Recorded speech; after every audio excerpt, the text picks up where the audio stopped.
Hello everyone, welcome back to शॉनॉलेज banks YouTube channel. स्वागत है आपका एक बार फिर से शॉनॉलेज बैंक के यूट्यूब चैनल पर। आज हम लोग डिस्कस करने वाले हैं sixth practice set of economics. ठीक है, जो इकोनॉमिक्स पोर्शन आपका उसका हम लोग आज डिस्कस करेंगे सिक्स्थ पोर्शन। ठीक है, चैनल पे नए हो तो सब्सक्राइब कर लेना भाई लोग, और पीपीटी आपको हमारे टेलीग्राम चैनल पे मिल जाएगी, यहाँ से आप ज्वाइन कर लेना, लिंक डिस्क्रिप्शन बॉक्स में दे दूंगा मैं आपको। ठीक है, तो आज का जो हमारा टॉपिक रहने वाला है दैट इज डिमांड एनालिसिस और डिमांड। ठीक है, बेसिकली डिमांड क्या चीज है, ठीक है, और डिमांड लॉ क्या है, और इक्विलिब्रियम क्या होता है, सप्लाई जो है हमारा नेक्स्ट टॉपिक है, उसमें देखेंगे हम लोग। आज का जो मेन सेशन रहने वाला है उसमें हम लोग डिस्कस करने वाले हैं सिर्फ और सिर्फ किसके बारे में, दैट इज डिमांड। पहली चीज, डिमांड को एनालिसिस क्यों करते हैं वो जानने से पहले आपको पता होना चाहिए कि भाई डिमांड क्या चीज है। डिमांड क्या होता है भाई, ये एक चीज याद रखना, हमेशा कंज्यूमर के प्रोस्पेक्टिव से देखते हैं हम लोग। ठीक है, डिमांड जो होती है ना हमारी डिमांड, वो हमेशा कंज्यूमर के प्रोस्पेक्टिव से रहती है। ओके, कंज्यूमर के ही प्रोस्पेक्टिव से रहेगी। क्यों? क्योंकि भाई लोग आप कुछ चीज की डिमांड तब करोगे जब उसकी प्राइस कम रहेगी। ठीक है, मतलब कि आप किसकी बात करोगे, अफोर्डेबिलिटी की। अगर वो अफोर्डेबल है तो आप उसको लोगे, नहीं है अफोर्डेबल आपके लिए तो आप उसको नहीं लोगे। डिमांड का कर्व जो है हमेशा डाउनवर्ड स्लोप रहता है। अभी हम लोग ग्राफ में समझेंगे आगे क्या चीज़ है क्या नहीं है, और डिटर्मिनेंट्स ऑफ डिमांड क्या है वो भी वन बाय वन अभी देखेंगे। प्राइस रिलेशनशिप जो है, और ये हमेशा इनवर्स प्रोपोर्शन रहता है क्वांटिटी को लेके। प्राइस रिलेशन क्वांटिटी के साथ हमेशा डिमांड में इनवर्स प्रोपोर्शनली रहता है। क्लियर भाई लोग? चलो समझते हैं कि भाई लोग डिमांड है क्या चीज़। इंडिविजुअल डिमांड और मार्केट डिमांड क्या है इसको बाद में देखेंगे हम लोग। पहले आप लोग आ जाओ कि भाई सिंपली ओके कि डिमांड, हमने अभी मैंने आपको क्या बोला कि डिमांड क्या चीज़ है हमारे पास। डिमांड सिंपल हमारे पास क्या है, कंज्यूमर के प्रोस्पेक्टिव से है। ओके, कंज्यूमर के प्रोस्पेक्टिव से देखते हैं कि भाई वो अफोर्डेबल है चीज़ तो हम लेंगे, नहीं है तो हम नहीं लेंगे। अफोर्डेबिलिटी की बात करती है डिमांड। क्लियर? जब भी हमारी प्राइस राइज होंगी, क्लियर याद रखना, तो हमारी जो क्वांटिटी है वो हम लोग डिमांड जो हमारी क्वांटिटी होगी वो डिक्रीज हो जाएगी। प्राइस हमारे जब डिक्रीज होंगे तो क्वांटिटी डिमांडेड इंक्रीज हो जाएगी ऑटोमेटिकली। क्लियर? ये आपने सिंपल सा फंडा याद रखना है डिमांड का। क्लियर? और डिमांड की कुछ कंडीशंस होती हैं, ये आपने याद रखनी है हमेशा। जब भी डिमांड की बात आए ये दो कंडीशंस आपको हमेशा दिमाग में रखनी है। पहली कंडीशन आपका कि जो क्वालिटी ऑफ गुड्स है वो होमोजीनियस रहेगी। ठीक है, होमोजीनियस रहने वाली है। ओके, जो क्वालिटी ऑफ गुड्स होगी। ठीक है भाई। नेक्स्ट, दूसरी आपने जो कंडीशन याद रखनी है हमेशा कि जो आप प्रोडक्ट ले रहे हो, जिस चीज के लिए आपने डिमांड करनी है, वहां पे नंबर ऑफ सेलर और बायर्स लार्ज नंबर पे हैं, large number of buyer and seller. Clear? ये दो पॉइंट आपने हमेशा याद रखने हैं, ये हमारी कंडीशंस होती हैं, ये दोनों आप लोगों ने याद रखनी है। क्लियर? अब चलिए एक एग्जांपल देता हूं, एग्जांपल से आपको समझ आएगी कि क्या डिमांड क्या चीज है भाई। क्लियर? हमारे पास एग्जांपल लेता हूं मैं आपको एक सिंपल ऑनियन की। ठीक है, ऑनियन का प्राइस क्या रहता है हमारे पास, बढ़ता घटता रहता है। मैं एक ग्राफ बना लेता हूं यहां पे। क्लियर?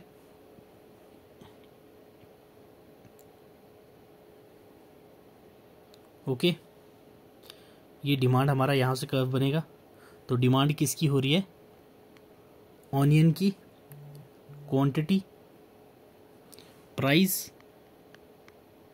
यहाँ पे 100 रुपीज़ पर केजी, यहाँ 10 रुपीज़ पर केजी।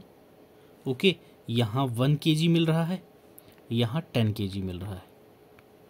ठीक है, अब देखो भाई यहाँ पे सिंपल, ये हमारा डिमांड ग्राफ है। यहाँ से हम देखेंगे डिमांड का सिंपल सी एग्जांपल। यहाँ पे आपको 100 रुपीज़ का जो ऑनियन मिल रहा है 1 केजी मिल रहा है। ठीक है, अब और एक ऑप्शन और है आपके पास जहां पे आपको 10 रुपीज़ केजी के हिसाब से 10 केजी आपको मिल रहे हैं, क्या ऑनियंस मिल रहे हैं। अब जहां पे प्राइस कम होगी, ठीक है, तो वहां पे आपकी डिमांड क्या होगी, ज्यादा होगी। सिंपल। तो जहां पे आपकी प्राइस ज्यादा रहेगी, ये जैसे ही इस वाले पोर्शन में आपके पास क्या है, प्राइस यहाँ ज्यादा है, क्वांटिटी डिमांडेड आप ऑटोमेटिकली कम कर दोगे। 100 का 1 केजी तो आप लोगे नहीं, 10 रुपए पर केजी के हिसाब से 10 केजी आप ले लोगे, इजीली ले, क्यों 100 में आपको 10 केजी मिल जाएंगे यहाँ पे इजीली। तो यहाँ पे क्या है, प्राइस जहां पे आपकी क्या होगी, क्वांटिटी आपकी वहां पे इंक्रीज होगी जहां पे आपकी प्राइस कम होगी। जहां प्राइस आपकी ज्यादा होगी वहां पे आपकी जो क्वांटिटी डिमांडेड है वो आपकी कम हो जाएगी। ये आपका सिंपली डिमांड लॉ भी यही कहता है, ठीक है, डिमांड लॉ या फिर law of demand. Clear, basic था ये डिमांड, और आपको किसको लेके भाई, सिंपली डिमांड लॉ को लेके। क्लियर, अब आ जाओ नेक्स्ट हमारे पास डिमांड। डिमांड के टाइप्स कितने होते टोटल, तो वो होते हैं हमारे पास भाई 4 टाइप के। कौन कौन से होते हैं अभी हम लोग 1 बाय 1 देखेंगे। चलिए, इंडिविजुअल डिमांड कौन सी होती है और मार्केट डिमांड कौन सी होती है, ये भी आपको पता होना चाहिए। इंडिविजुअल डिमांड वो होती है जो एक सिंगल कंज्यूमर डिमांड करता है। मान लो आप लोग किसी सिटी में रह रहे हो, उस सिटी में आप लोग किसी वेजिटेबल सेलर से आप वेजिटेबल लेते हो, आप अकेले कितनी वेजिटेबल ले रहे हो उसको हम लोग बोलते हैं कि इंडिविजुअल डिमांड। क्लियर, और नेक्स्ट मार्केट डिमांड, आप मतलब पूरी सिटी कितनी वेजिटेबल डिमांड कर रही है उसको हम लोग बोलेंगे market demand. Clear, market demand, individual demand, ये आपको क्लियर रखना है भाई। Next one is direct demand और इनडायरेक्ट। डायरेक्ट डिमांड कौन सी होती है, डायरेक्ट डिमांड वो होती है जो कंज्यूमर अपनी सेटिस्फेक्शन को पूरी करने के लिए डिमांड करे, उसको हम बोलते हैं डायरेक्ट डिमांड। इनडायरेक्ट डिमांड कौन सी होती है, जो कंज्यूमर को खुद को सेटिस्फेक्शन करने के लिए नहीं, बट कोई थर्ड चीज जो कंज्यूमर के लिए ही बन रही है, तैयार हो रही है, प्रोडक्शन के लिए जो चाहिए हो। जैसे आप लोग अपना घर बना रहे हो मान लो, ठीक है, उसके लिए क्या लगते हैं आपको, लेबर्स लगते हैं। तो लेबर्स चाहिए आपको, तो वो क्या है आपके पास, इनडायरेक्ट डिमांड है। क्लियर, समझ आई। अब जब हम टाइप्स देखेंगे 4-5 टाइप, ये आ गया आपके पास नेक्स्ट टाइप ही।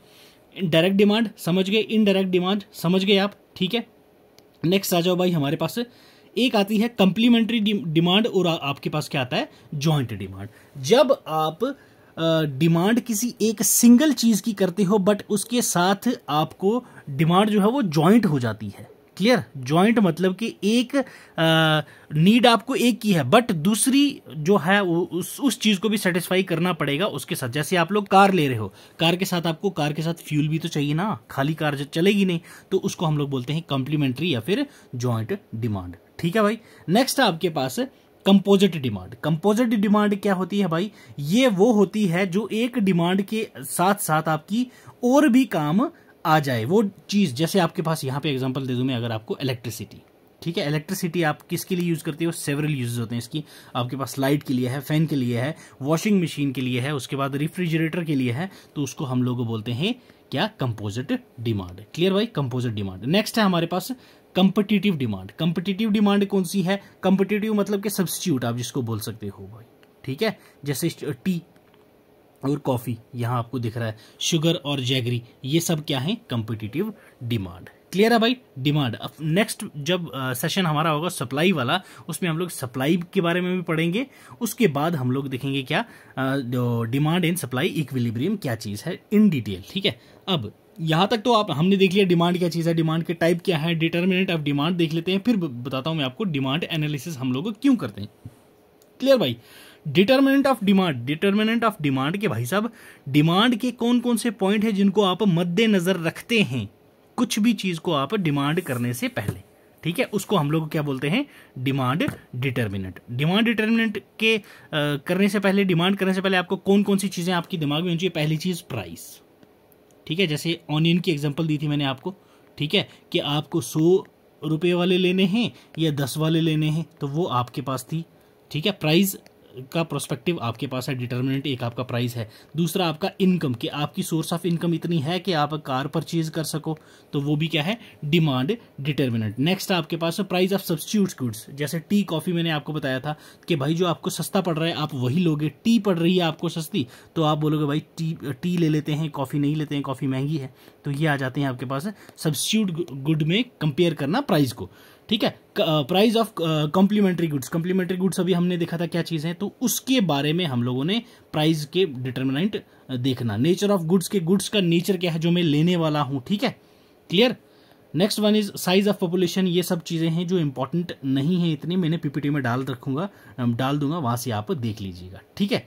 अब कुछ जैसे ही आपने डिमांड करी, ठीक है, उस डिमांड में आपकी डिमांड जो है वो फॉल कर रही है, राइज कर रही है, चेंज ऑफ प्राइस अलोन में या अदर फैक्टर्स को लेके, जो आपके फैक्टर्स होते हैं, इनकम हो गई, आपकी टेस्ट हो गया, कंज्यूमर हो गया, साइज ऑफ पॉपुलेशन हो गया, इन सब चीज़ों को लेके जब आपकी डिमांड फॉल करती है या फिर राइज करती है, उन चीज़ों को हम लोग क्या कहते हैं, चलिए देखते हैं। Expansion of demand. Expansion of demand क्या होती है? एक्सपेंशन ऑफ डिमांड उस सिचुएशन को रेफर करती है जब आपकी डिमांड फॉल कर जाए, ठीक है, ड्यू टू प्राइस रीजन, ठीक है, प्राइस ही मेन रीजन हो आपका कि भाई लोग हमें इस प्राइस पे नहीं लेना है, तो उस सिचुएशन को हम लोग बोलते हैं एक्सपेंशन ऑफ डिमांड। क्लियर, ठीक है। Demand refers to rise in quantity demanded, क्या कर जाए, due to fall in price, जब प्राइस गिर जाए और आपकी क्वांटिटी क्या हो, बढ़ जाए। क्लियर, क्वांटिटी बढ़ जाए और प्राइस गिरने के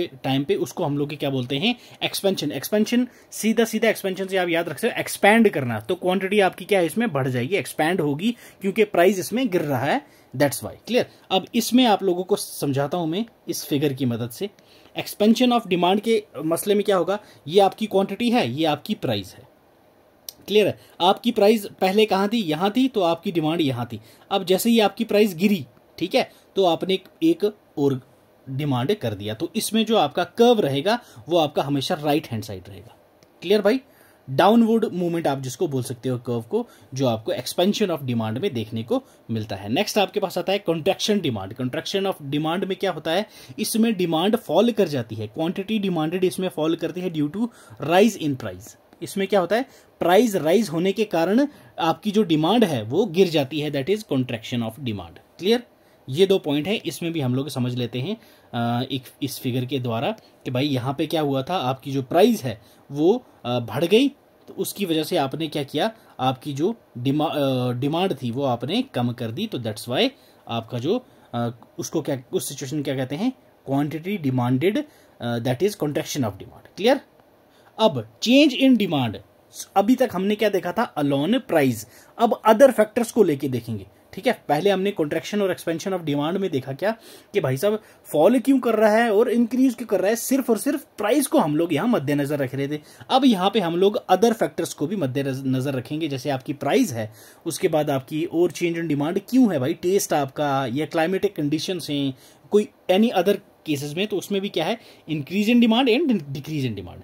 इंक्रीज इन डिमांड जो होता है, इसमें क्या होता है, आपकी जो क्वांटिटी डिमांडेड है वो इंक्रीज हो जाती है फेवरेबल चेंजेस को लेके। चेंजेस क्या हो सकते हैं, like taste, income of consumer, मान लो आपकी इनकम बढ़ गई है, क्लाइमेटिक कंडीशन है एक्स्ट्रा, और इसमें प्राइस जो है वो रिमेन्स कांस्टेंट रहती है। बाकियों में क्या था, जब हमने ऊपर देखा था एक्सपेंशन और कॉन्ट्रैक्शन में, उसमें प्राइस कांस्टेंट नहीं थी, प्राइस फॉल कर रही थी या फिर प्राइस राइज कर रही थी, दैट्स वाई हम लोग वहां पे एक्सपैंड कर रहे थे क्योंकि प्राइस कम हो गया था। कॉन्ट्रैक्शन में क्या हो रहा था, प्राइस बढ़ गया तो हमने डिमांड कम कर दी थी। तो यहाँ क्या है, इंक्रीज इन डिमांड, हम लोग डिमांड इंक्रीज करेंगे ड्यू टू फेवरेबल चेंजेस, हमारे जो अपनी हमारे ऊपर जो फैक्टर्स हैं उसकी वजह से कुछ चेंजेस आ रहे हैं, प्राइस हम लोगों को यहाँ मैटर नहीं कर रहा। ठीक है, तो उस टाइम पे क्या होगा, जो इंक्रीज इन डिमांड वाले के चक्कर में हमारा जो हमेशा कर्व होगा वो हमेशा राइट हैंड वाले साइड मूव करेगा।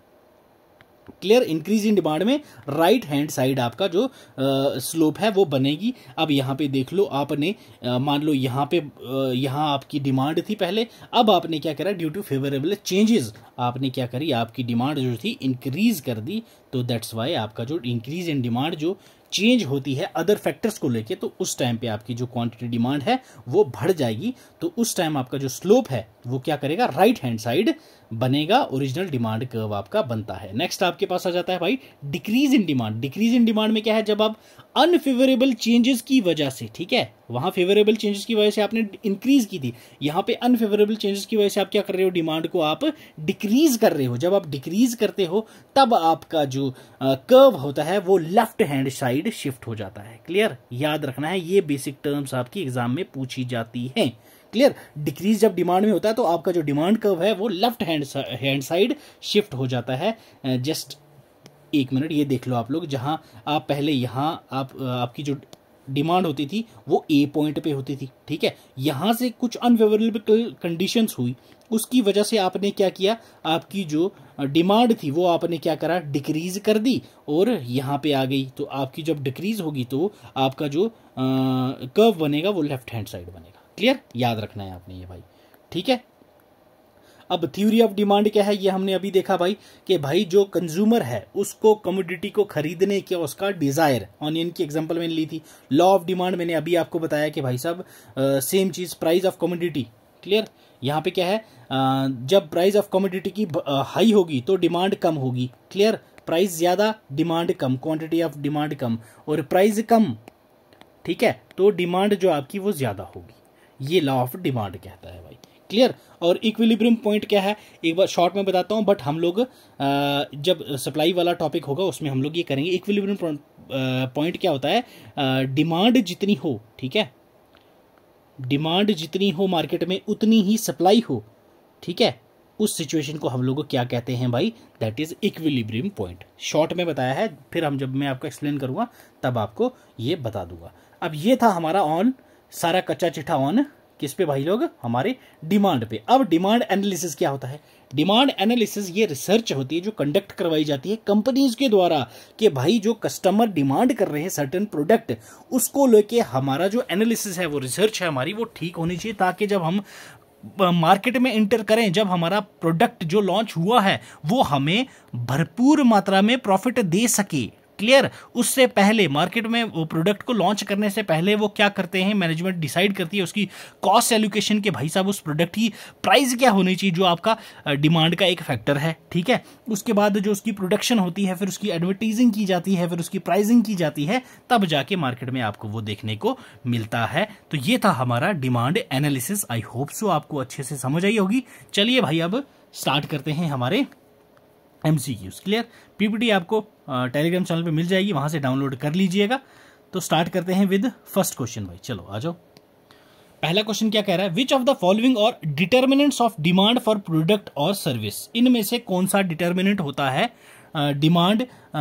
डिमांड फॉर किसी भी प्रोडक्ट या सर्विस के लिए, कौन सा प्राइस ऑफ प्रोडक्ट और सर्विस, ठीक है जी, income of the buyer, okay जी, desire of purchase of the product and service, okay. तो भाई साहब ये सारे के सारे हमने डिटर्मिनेंट्स ऑफ डिमांड में पढ़े थे, तो यस एग्जैक्टली तीनों के तीनों ऑप्शन हमारे सही हैं। तो दैट्स वाई फर्स्ट का आपका हो जाएगा all of the above. Clear, all of the above. Next question देखो, law of demand states that if there is an increase in a product selling price, then जब किसी भी प्रोडक्ट की selling price पे इंक्रीज होगा तो उस time पे क्या होगा, डिमांड क्वांटिटी डिमांडेड जो है वो डिक्रीज होगा। क्लियर, याद रखना है आपने ये। चलो आ जाओ, the quantity demanded of that good will decrease. चलो भाई टाइम वेस्ट करेंगे ही नहीं, ऑप्शन ए हो जाएगा हमारा बिल्कुल करेक्ट आंसर। चलिए next one is question third देखो, if the price of a good is above the equilibrium price, then जब किसी गुड की प्राइस इक्विलिब्रियम प्राइस से ज्यादा हो तब उस सिचुएशन पे क्या होगा, there is a surplus in the market and price will fall, okay जी, there is a shortage in the market and price will fall, okay, there is a surplus in the market and price will rise, okay, there is a shortage in the market and price will rise. अब क्या बोला है, equilibrium price पे। अब हमने equilibrium price क्या बोला था, जितनी डिमांड हो उतनी ही सप्लाई कर दी तो हमारा इक्विलिब्रियम पॉइंट बन जाएगा। अब यहां क्या बोला, एक गुड है जिसकी प्राइस जो है वो इक्विलिब्रियम से भी ज्यादा हो गई है, इक्विलिब्रियम पॉइंट हमारा इक्वल हो गया है बट यहाँ पे ज्यादा हो गई है। तो अब जब ज्यादा हो गई है तो भाई साहब जितनी डिमांड है उतनी सप्लाई तो रही नहीं। अब क्या होगा, इसकी जो प्राइस इसकी राइज हुई है वो क्या होगा, फॉल होना शुरू कर जाएगी, क्योंकि सप्लाई उतनी तो हो गई थी तो लोगों ने ले लिया है। अब वो प्रोडक्ट इतना लेंगे ही नहीं लोग, तो उसका क्या हो गया, प्रोडक्ट की प्राइस जो है वो फॉल होना शुरू कर जाएगी। तो दैट्स वाई ऑप्शन ए हमारे पास हो जाएगा correct answer.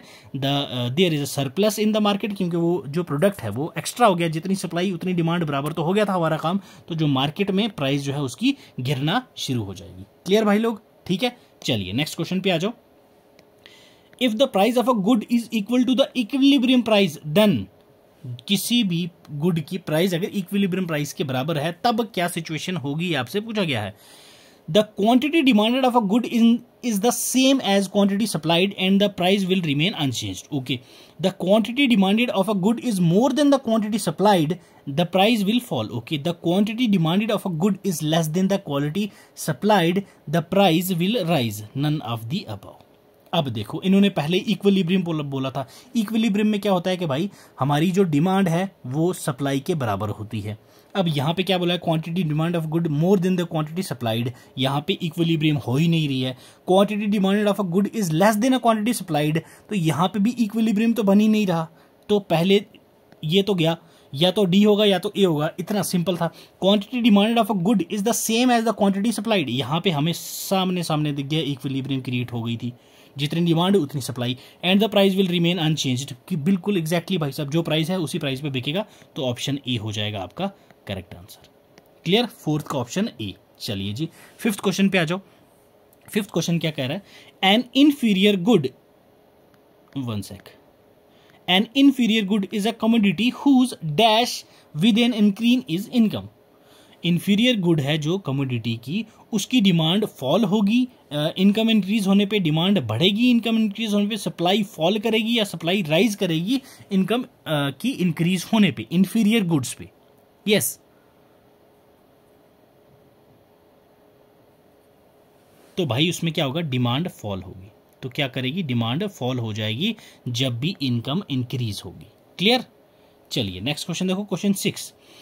If consumer think that there are very few substitute for particular product, then dash, then a demand for it will be price elastic, inelastic. Demand for it will be price elastic, supply for it will be price elastic, inelastic, supply for it will be price elastic. तो क्या होगा उस time पे, आपसे ये पूछा गया है 6th में।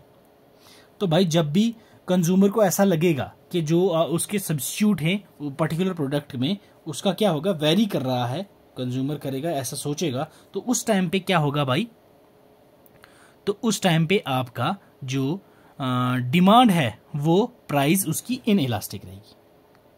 ठीक है, उसकी जो डिमांड है उसकी जो प्राइस होगी वो इन इलास्टिक रहेगी। क्लियर। चलिए क्वेश्चन 7 पे आ जाओ भाई। Two goods are dash when the quantity consumed of one increase with the decrease in price of other. ठीक है, दो गुड्स हैं, उसकी क्वांटिटी एक को कंज्यूम कर रहे हैं तो इंक्रीज हो रही है, तो उसकी जो प्राइस है वो डिक्रीज हो रही है, उसको हम लोग क्या कहते हैं। 7th क्वेश्चन में आपसे ये पूछा गया है। सब्स्टिट्यूट गुड, सब्स्टिट्यूट तो दोनों में हम लोग चुनते हैं, नॉर्मल गुड, कंप्लीमेंट्री गुड या फिर नन ऑफ द अबव, तो भाई उसको हम लोग कंप्लीमेंट्री गुड कहते हैं। ठीक है, कंप्लीमेंट्री गुड। क्लियर, याद रखना कंप्लीमेंट्री गुड। चलिए नेक्स्ट, कंप्लीमेंट्री गुड में जैसे मैं आपको बता दूं एग्जांपल, आपके पास पेस्ट है, ठीक है, आपकी जो पेस्ट होती है और ब्रश है। क्लियर। चलिए question 8th, under the cross elasticity of the demand between two substitute product, if the price of one product is increased, the demand for the other product will decrease. Okay जी, the price of one product decreases, the demand for other product will decreases. Okay, if the price of one product decreases, the demand for other product will increase. अब cross elasticity दो substitute products में क्या situation बनेगी, आपसे ये पूछा गया है यहाँ पे भाई। तो जब भी दो प्रोडक्ट की बात होगी उस टाइम पे उनकी जो प्राइस है एक प्रोडक्ट की गिर जाएगी, सिंपल सी बात है, और दूसरे प्रोडक्ट की जो डिमांड है वो कम हो जाएगी। ठीक है, जब भी किसी दो सब्स्टिट्यूट गुड में से एक की प्राइस गिरेगी तो दूसरे की डिमांड भी गिरना शुरू हो जाएगी। क्लियर। चलिए जी क्वेश्चन 9 पे आ जाओ। Under the cross elasticity of demand between two complementary goods, यहाँ पे कंप्लीमेंट्री गुड्स दिए हुए हैं आपको, तो इस टाइम पे आपके पास से क्या सिचुएशन बनेगी। यस, तो कंप्लीमेंट्री गुड में सिंपल सा आपको अगर मैं बताऊं, अगर किसी प्रोडक्ट की प्राइस गिरती है, ठीक है, तो दूसरा जो प्रोडक्ट होता है उसकी डिमांड बढ़ती है। क्लियर, प्राइस गिरेगी, डिमांड बढ़ेगी। अब the price of one product increases, यहां पे पहला ही गलत हो गया, मैंने अभी बताया प्राइस गिरेगी। If the price of one product decreases, clear जी, the demand for other product will decrease, तो यहां मैंने इंक्रीज बताया था आपको, ये डिक्रीज है तो ये भी गया आपका। The price of one product decreases, बिल्कुल भाई, demand for other product will increase, बिल्कुल भाई, सी ऑप्शन है आपका सही आंसर। क्रॉस इलास्टिसिटी डिमांड किस किस के बीच, दो कंप्लीमेंट्री गुड्स के बीच में। क्लियर? चलिए जी नेक्स्ट क्वेश्चन पे आ जाओ। क्वेश्चन 10, if the price elasticity of demand for a good is 0.5 then the demand for that good is. Yes, price elasticity अगर किसी भी गुड की डिमांड 0.5 है और उसकी डिमांड उस गुड के लिए कैसी रहेगी, in elastic, elastic, unitary elastic या नन ऑफ द अबव। तो भाई वो क्या रहेगी, इलास्टिक। ठीक है, इलास्टिक। ऑप्शन बी है आपके पास करेक्ट आंसर। क्वेश्चन 11 देखो, the actual value for elasticity demand of a product और अ सर्विस रेंजेस फ्रॉम। जो इलास्टिसिटी ऑफ डिमांड होती है उसकी एक्चुअल वैल्यू किसी भी प्रोडक्ट या किसी सर्विस की रेंज क्या रहती है, 0 to infinity, 1 to infinity, 0 to none या none ऑफ द अबव। तो भाई वो हमेशा 0 to infinity रहती है। Clear? 0 to infinity। Option A हो जाएगा आपका करेक्ट आंसर। क्लियर? चलिए नेक्स्ट देखिए question 12, when consumer try to be different and exclusive by demanding less of a commodity that is popular among people, the phenomena is known as snob effect, bandwagon effect, price effect या none of the above। जब consumer different और exclusive behave करेगा उस time पे वो जो commodity लोगों में सबसे ज्यादा चल रही है, जैसे एग्जांपल दूं मैं आपको, आईफोन लोगों में ज्यादा चल रहा है बट कोई बंदा है जो आईफोन ले सकता है बट वो आईफोन नहीं लेगा, तो उस फेनोमेना को हम लोग क्या कहते हैं, snob effect, bandwagon effect या फिर प्राइस इफेक्ट या इनमें से कोई, तो उसको हम लोग बोलते हैं snob effect. Snob effect. Clear? Option A हो जाएगा क्वेश्चन 12 का करेक्ट आंसर। क्लियर भाई? चलिए क्वेश्चन 13 पे आ जाओ। If the price of a commodity declines, किसी कमोडिटी की प्राइस डिक्लाइन होगा, the total revenue will increase if the demand is dash. Price किसी कमोडिटी की कम होगी और उसका रेवेन्यू बढ़ेगा जब डिमांड इनइलास्टिक होगी, यूनिटरी इलास्टिक होगी, इलास्टिक होगी या नन ऑफ द अबव। तो भाई हमेशा उस टाइम प्राइस डिमांड जो है वो इलास्टिक होगी तो जाके उनका रेवेन्यू बढ़ेगा, इलास्टिक। क्लियर? ऑप्शन सी हो जाएगा करेक्ट आंसर। क्लियर भाई? चलिए नेक्स्ट क्वेश्चन देखो, movement along the demand curve shows. Demand curve के साथ में जो मूवमेंट होती है वो क्या शो करती है, expansion and contraction of demand, expansion of demand, contraction of demand या नन ऑफ द अबव। तो यस, जो डिमांड कर्व के साथ साथ मूवमेंट होती है उसको हम लोग क्या कहते हैं भाई, expansion and contraction of demand. हमने पढ़ा था क्या चीज है, जब हम लोग प्राइस को मद्देनजर रख के डिमांड अपनी बढ़ाते हैं या घटाते हैं तो वो एक्सपेंशन एंड कॉन्ट्रैक्शन, एक्सपेंशन मतलब डिमांड बढ़ाना, कॉन्ट्रैक्शन मतलब डिमांड घटाना। ठीक है, ये कंसेप्ट मैंने ग्राफ के थ्रू आपको समझाया ऊपर। क्लियर? चलिए नेक्स्ट क्वेश्चन देखो, which of the following factors keeps the price elasticity of demand for a product low.